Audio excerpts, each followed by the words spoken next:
The invitation to the annual Sullivan family meeting lay on my desk.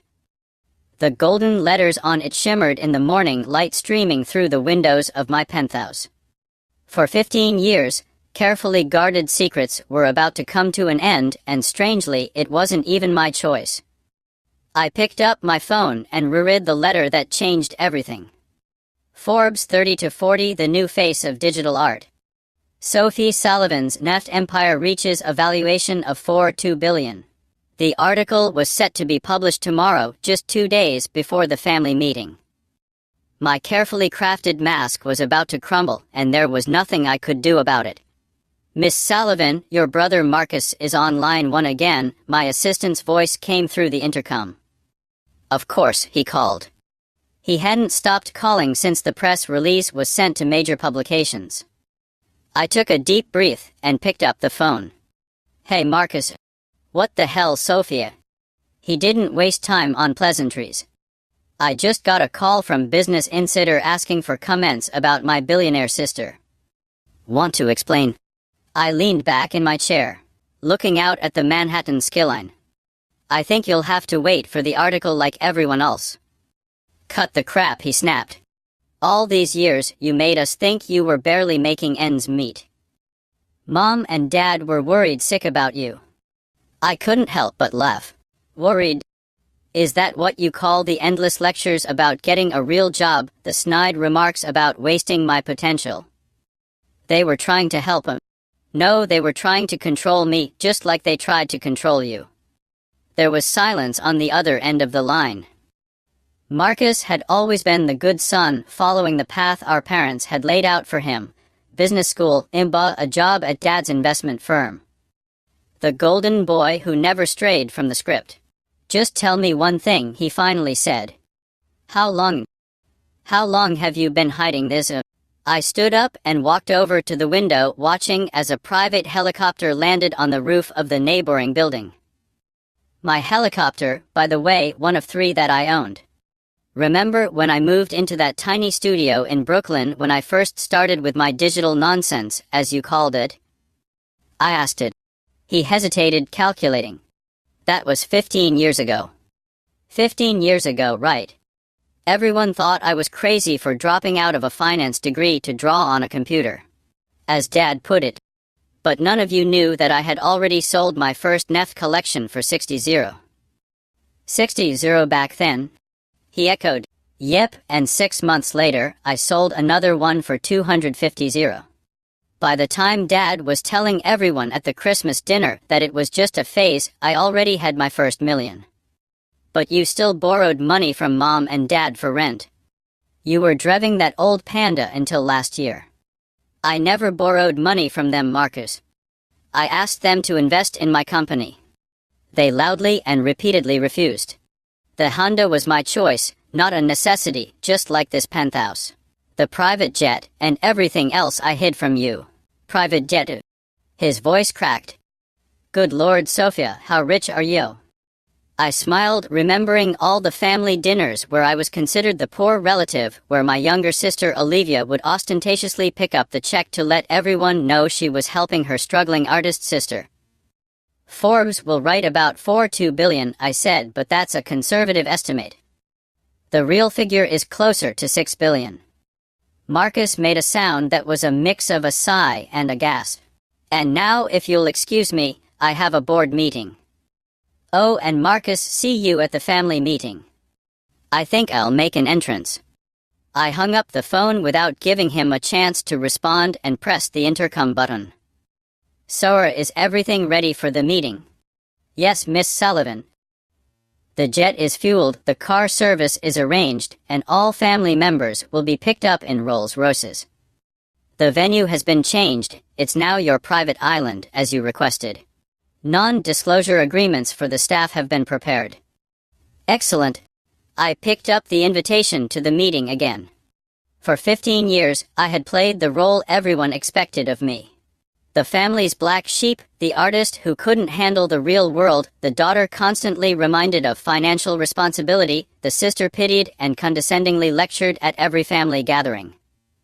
But not this time. My phone vibrated with a message from my younger sister Olivia. "Oh my God, Sophie, tell me this Forbes thing is a joke." "What's going on?" I left the message unanswered. Olivia, who never missed an opportunity to mention her six-figure salary at every family gathering, who loved to remind everyone how she made something of herself while her older sister was still finding herself. The intercom buzzed again. "Miss Sullivan, your parents are on the line. Tell them I'm in a meeting." I glanced at the clock and said, "Sarah, call the helicopter. I think I'll fly to the board meeting in it." As I gathered my things, I remembered the day it all began, the day I decided to hide my success from my family. 15 years ago. My father's voice boomed across the dinner table. "Digital art isn't real art, Sophia. And this nonsense is a fad, a scam. No one will pay real money for pictures on a computer." I was 22 years old, fresh out of college, trying to explain my vision to my family. The same family that paid for my Ivy League finance degree that I was supposed to use at my father's firm. "Actually, Dad, I just sold my first collection for a decent amount," I began, but he cut me off. "I don't want to hear about your hobby. Either you come work at the firm as we planned, or you're on your own. No support, no safety net." Mom reached across the table and patted my hand condescending. "Sweetie, we just want what's best for you. You need stability, a real career." I looked around the table, Dad's disappointment, Mom's concern, Marcus's smug smile, Olivia's barely concealed disdain. At that moment, I made my decision. I wouldn't tell them about the 60-0 sale, about the 3 galleries that wanted to represent me, or the tech companies offering collaborations. "You're right," I said, standing up. "I need to figure this out on my own." 2 weeks later, I moved into the smallest, cheapest studio I could find in Brooklyn. My family thought I was struggling to survive on my savings, too proud to admit defeat. In reality, I was building an empire. The first year was intense. I worked 18 hours a day, developed my artistic style, studied blockchain technology, and networked in the crypto art world. My first major collection, Digital Dreams in Binary Code, sold out in hours, bringing in $15 million. I reinvested that money back into the business, hired developers, created new platforms for artists, and implemented innovations that the traditional art world couldn't even dream of. But every time I came home, I drove an old Honda, wore simple clothes, and played the role of the struggling artist. "Let me at least help with the rent," Mom would offer, while Dad shook his head in disappointment. "Thanks, Mom, but I'm managing," I would reply. I was managing better than just okay. By the end of the first year, my net worth had reached $12 million. By the third year, $120 million. But to my family, I was still Sophia the dreamer who couldn't face reality. Now 15 years later, as I walked towards my private helicopter, I thought about how my little lie had turned into a huge secret. In 2 days, everything would change. My phone vibrated again, a message from Dad. "We need to talk." "No," I smiled and turned off my phone. They would have to wait until the meeting. After 15 years of talking about my failures, they would finally learn about my success, and I would make sure it was a revelation they would never forget. The Forbes article was published at exactly 6:00 am Eastern Time. I was already awake, drinking coffee in my home office, watching the chows unfold on my screens. Revolutionary of digital art, how Sophia Sullivan secretly built a multi-billion-dollar empire, read the headline. Next to it was a photo I had specifically chosen for this moment, me standing in front of my most successful meth collection, wearing an outfit that cost more than Olivia's monthly salary. The article didn't just reveal my wealth, it detailed every success I had hidden for 15 years. My phone was blowing up with notifications. First, the family chat. "Olivia, is this true? For $2 billion? Marcus, I tried to warn you yesterday." "Mom, Sophia, please respond." "Dad, this must be some mistake." "Aunt Patricia, our Sophia, is that Sophia Sullivan?" I muted the chat and opened my email. Hundreds of interview requests, investment offers, speaking invitations. But one email caught my attention from my father's business partner, Albert Chen. Sophia, we should discuss potential synergies between Sullivan Investments and your digital art platforms. Your father may have had reservations, but I assure you we can be very flexible. I laughed. 3 years ago, I had offered their firm a partnership, and Albert himself had personally shown me the door, stating that they didn't deal with internet pictures. The intercom buzzed. "Miss Sullivan, your mother is in the lobby." "She's quite insistent." I checked the security cameras. There was my mom, Alina Sullivan, still impeccable in her designer suit, but with an uncharacteristic worry in her eyes, arguing with the security guard. "Let her up," I sighed. Time to face at least one family member. The elevator opened directly into my penthouse. Mom stepped out and froze, taking in the space, the vast hall floor-to-ceiling windows with a view of Central Park. An original Basquiat on the wall that probably cost more than their house. "Sophie," she gasped in a trembling voice. What is all this?" "This is my home, Mom. The real one, not the little apartment I keep for family visits." She walked over to the window, her heels clicking on the marble floor. "How long have you?" 15 years, I said, pouring her some coffee. "Since the day Dad said my digital art was worthless." She turned to face me, her expression a mix of confusion and pain. "But you were struggling." "We saw the small apartment. The old car, the money for rent." "I never took any money," I corrected her. "I asked you and Dad to invest in my company." "That's different." "And everything else, the apartment, the car, that was all an act." "An act of—" Her voice rose. "You lied to us for 15 years." "No, Mom. I just let you see what you wanted to see. You were all so convinced I had failed that you didn't bother to look closer." She sank into one of my Italian leather armchairs, suddenly looking older. "Did anyone else in the family know?" "No." "Well, Marcus found out yesterday when the press release came out. I think he tried to warn you." She nodded weakly. "He called, but your father was sure it was a mistake. Some other Sophia Sullivan." I walked over to the desk and pulled out a file. "Here's something that might interest you. An investment proposal I tried to show Dad 3 years ago. If he had invested the $1 million I asked for, his share would be worth about $120 million today." Her hands trembled as she took the file. He said you were begging for a handout.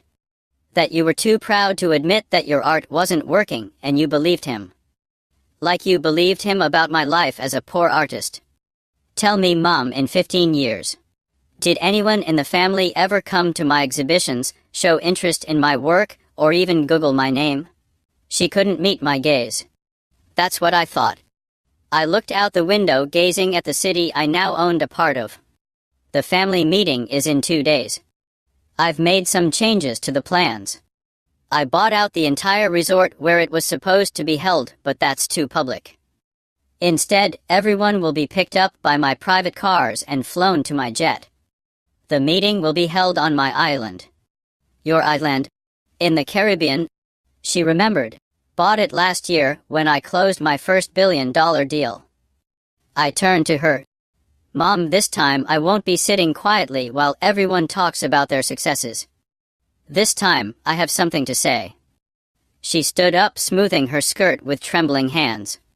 "Your father, when he sees this, he'll have to admit that his little girl, who used to play with computer pictures, built something bigger than his entire family legacy."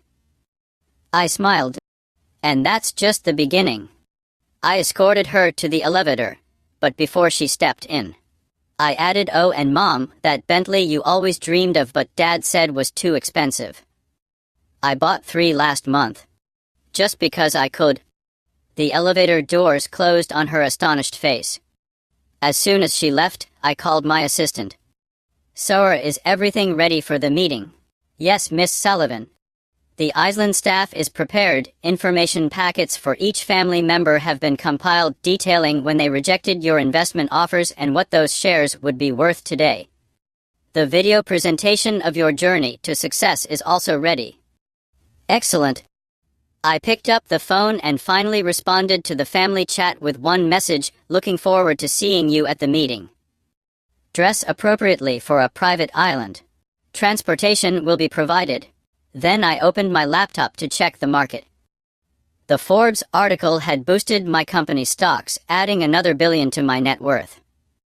As I thought about my father, who was probably sitting in his office trying to understand how his supposedly failing daughter had quietly become one of the richest people in the country, and about Olivia, who loved to brag about her six-figure salary and her Hamptons home, realizing that I could buy her entire life with pocket change, I knew the meeting would be interesting. Very interesting. My phone vibrated again, a message from Dad: we need to meet before the meeting. Family matters should be discussed privately. I replied, we'll discuss everything at the meeting, Dad. Isn't that what family gatherings are for? Sharing successes. Then I called Sarah again.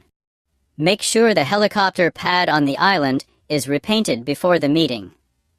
I want my name to be visible from the air when they land.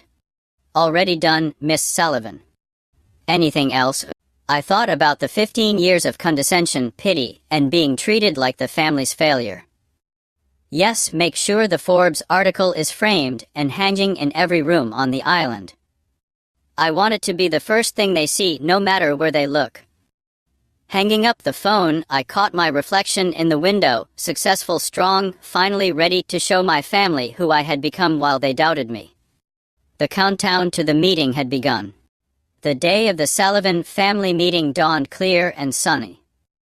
I stood on the tarmac of my private airstrip, watching as 3 Rolls-Royces pulled up in perfect formation. My family had arrived.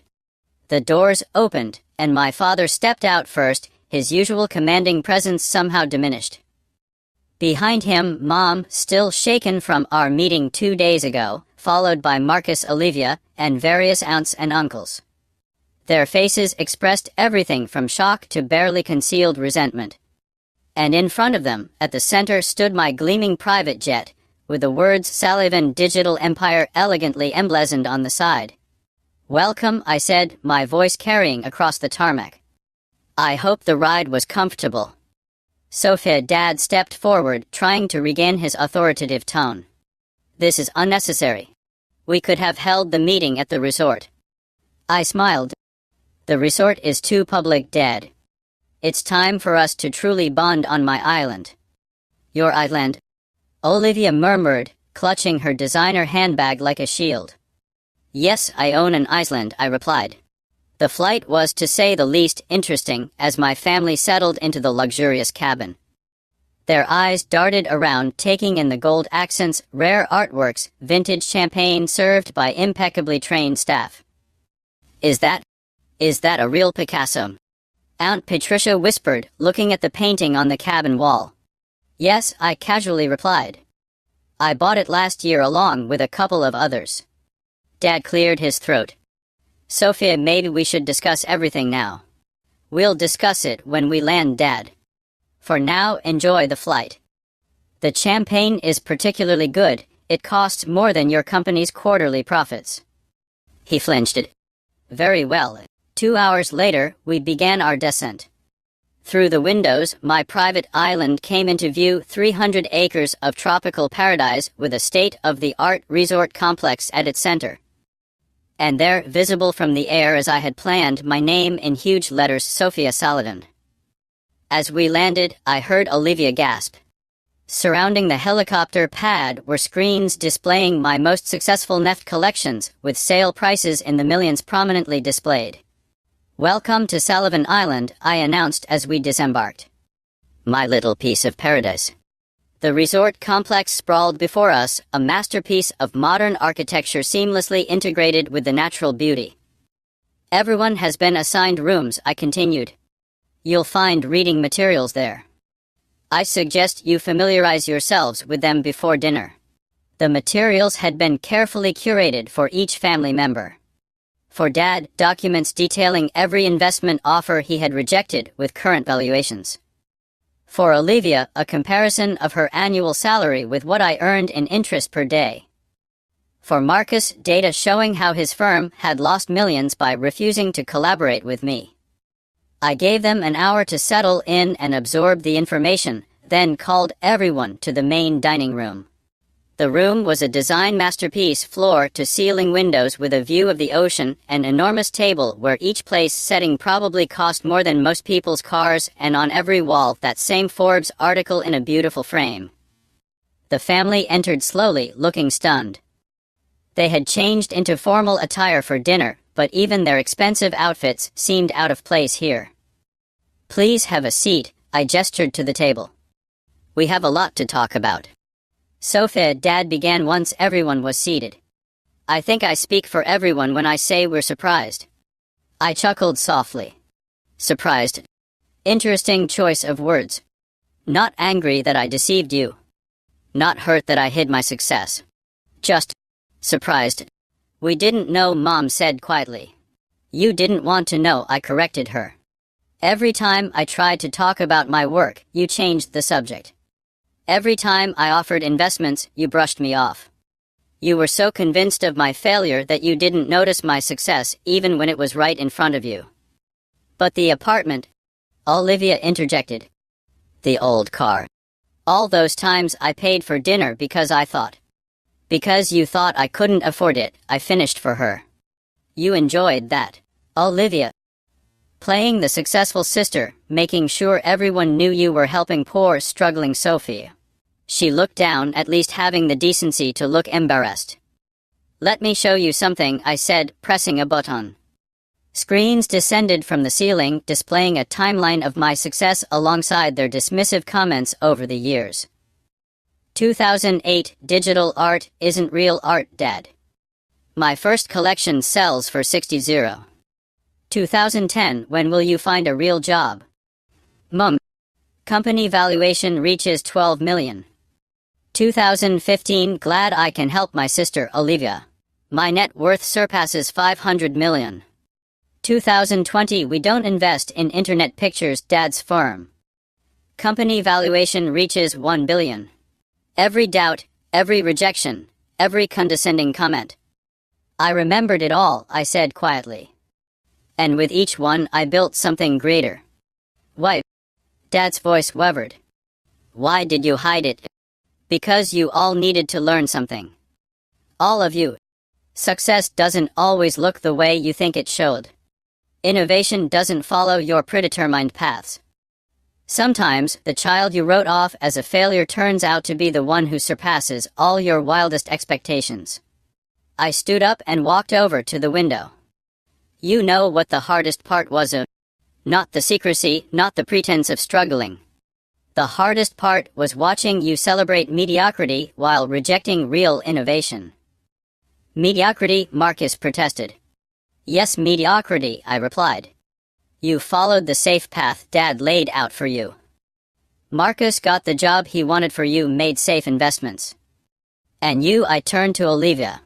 Bragged about your six-figure salary while I made that in minutes. Enough, Dad stood up.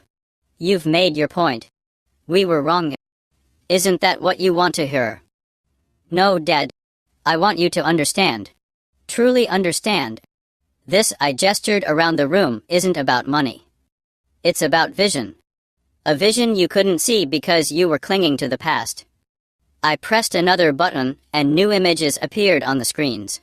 This is my latest project, a revolutionary platform that will change the way digital art is created, bought, and sold. It launches in a month. Conservative estimates value it at $12 billion. I'm showing you this because, for the first time, I want you to see what I'm building before it happens. No more brushing aside, no more doubts.